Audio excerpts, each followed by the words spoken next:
The presidential election is over, but some of the more controversial issues continue to linger. There is an effort at the Minnesota State Capitol to force presidential candidates, including President Donald Trump, to release tax returns if they're on the Minnesota ballot. Pat Kessler is there right now with what's happening. Pat?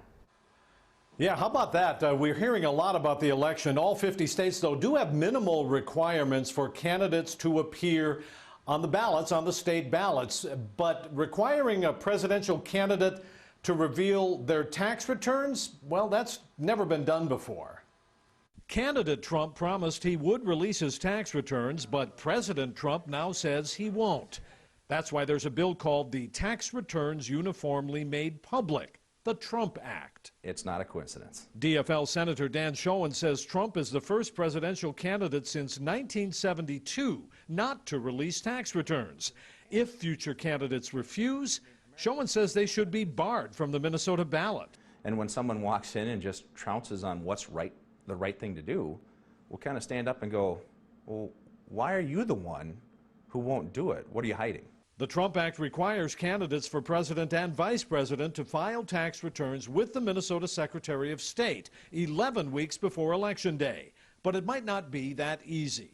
The big thing is the U.S. Constitution trumps Minnesota law. Republican Senator Mary Kiffmeyer is a former Secretary of State and chairs the Elections Committee. She says it's probably unconstitutional. You can't require more than what the U.S. Constitution requires for any candidate for federal office. Schoen says if President Trump runs for re-election, his taxes should get the same scrutiny as he gave President Obama's birth certificate. If you're going to challenge someone about their birth certificate, but then all of a sudden you don't want to release your tax returns, we don't know what we're going to find.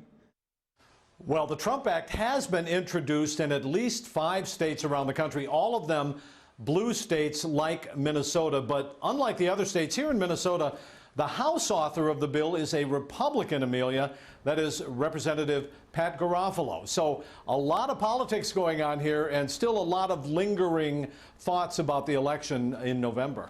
So, Pat, what are the legal requirements to run for president here in Minnesota? You know, they are the same as everywhere else. You've got to be at least 35 years old. You have to reside in the United States. And you have to be a natural-born citizen, which, as we know, has been very controversial.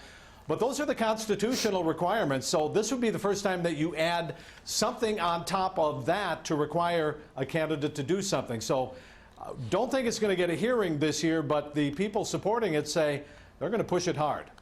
All right, Pat, thank you.